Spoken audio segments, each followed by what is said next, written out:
हरे कृष्णा एकादशी की शुरुआत 13 सितंबर शुक्रवार को रात्रि 10:30 बजे होगी। एकादशी तिथि समाप्त शनिवार 14 सितंबर को रात्रि 8:41 पर होगी। इसीलिए एकादशी का व्रत 14 सितंबर को मनाया जाएगा। राधे राधे। वामन परिवर्तनी एकादशी व्रत कथा भाद्रपद शुक्ल पक्ष की। धर्मराज युधिष्ठिर बोले कि हे भगवान, भादों की शुक्ल पक्ष की एकादशी का नाम तथा उसकी विधि क्या है? उस एकादशी के व्रत को करने से कौन सा फल मिलता है तथा उसका उपदेश कौन सा है, सो सब विस्तार पूर्वक कहिए। भगवान श्री कृष्ण बोले कि हे राजश्रेष्ठ, अब मैं अनेक पाप नष्ट करने वाली तथा अंत में स्वर्ग देने वाली भादों की शुक्ल पक्ष की वामन नाम की एकादशी की कथा कहता हूँ। इस एकादशी को जयंती एकादशी भी कहते हैं। इस एकादशी की कथा के सुनने मात्र से ही समस्त पापों का नाश हो जाता है और मोक्ष की प्राप्ति होती है। इस एकादशी की व्रत का फल वाजपेयी यज्ञ के फल से भी अधिक है। इस जयंती एकादशी की कथा से नीच और पापियों का उद्धार हो जाता है। यदि कोई धर्मपरायण मनुष्य इस एकादशी के दिन मेरी पूजा करता है तो मैं उसे संसार की पूजा का फल देता हूँ। जो मनुष्य मेरी पूजा करता है उसे मेरे लोक की प्राप्ति होती है। इसमें किंचित मात्र भी कोई संदेह नहीं है। जो मनुष्य इस एकादशी के दिन भी वामन भगवान की पूजा करता है वह तीनों देवता अर्थात ब्रह्मा विष्णु महेश की पूजा करता है। जो मनुष्य इस एकादशी का व्रत करते हैं उन्हें इस संसार में कुछ भी करना शेष नहीं रहता।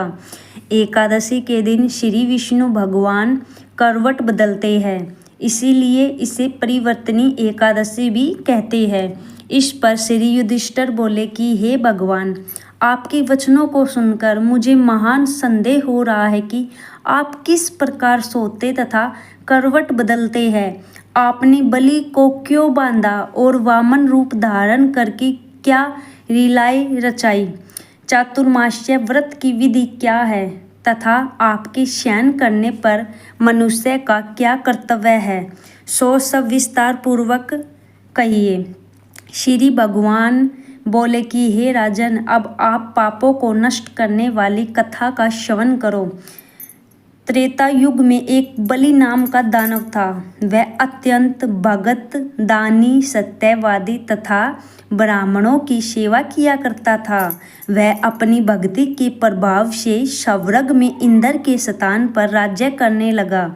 इंद्र तथा अन्य देवता इस बात को सहन न कर सके और भगवान से प्रार्थना करने लगे। अंत में भगवान ने वामन रूप धारण किया और अत्यंत तेजस्वी ब्राह्मण बालक के रूप में राजा बलि को जीता। इस पर युधिष्ठिर बोले कि हे जनार्दन, आपने वामन रूप धारण करके बलि को किस प्रकार जीता, सो सब विस्तार पूर्वक समझाइए। श्री कृष्ण भगवान बोले कि हे राजन, मैंने वामन का रूप धारण करके राजा बलि से याचना की है कि राजन, तुम मुझे 3 पैर भूमि दे दो, इससे तुम्हें 3 लोक के दान का फल प्राप्त होगा। राजा बलि ने इस छोटी सी याचना को स्वीकार कर लिया और वह 3 पग भूमि देने को तैयार हो गया। तब मैंने अपने आकार को बढ़ाया और भूलोक में पैर, भूलोक में जंगा, स्वर्गलोक में कमर, महलोक में पेट, जनलोक में हृदय, तपलोक में कंठ और सत्यलोक में मुख रखकर अपने सिर को ऊंचा उठा लिया।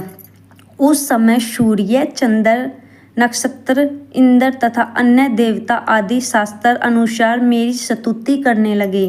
उस समय मैंने राजा बलि को पकड़ा और पूछा कि हे राजन, अब मैं तीसरा पैर कहाँ रखूँ? इतना सुनकर राजा बलि ने अपना सिर नीचा कर लिया।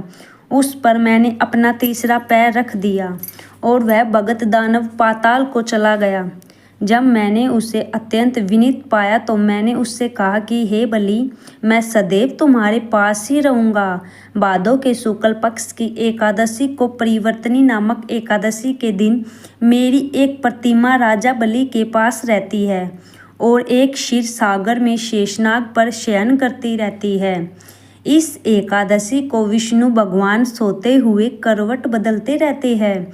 इस दिन त्रिलोकी के नाथ श्री विष्णु भगवान की पूजा की जाती है।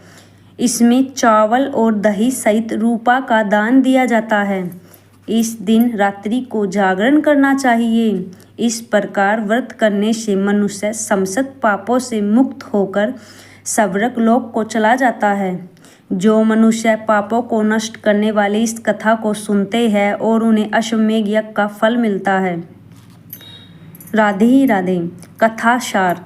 व्यक्ति दान करे किंतु दान करके अभिमान ना करे। अहंकार व्यक्ति को ले डूबता है। राजा बलि ने यह अभिमान किया और पाताल को चला गया। इससे यह भी ज्ञात होता है कि अति हर कार्य की बुरी होती है। जय श्री राधा कृष्ण। बोलो विष्णु भगवान की सदा ही जय हो और विष्णु भगवान का प्यार आप पर हमेशा बना रहे।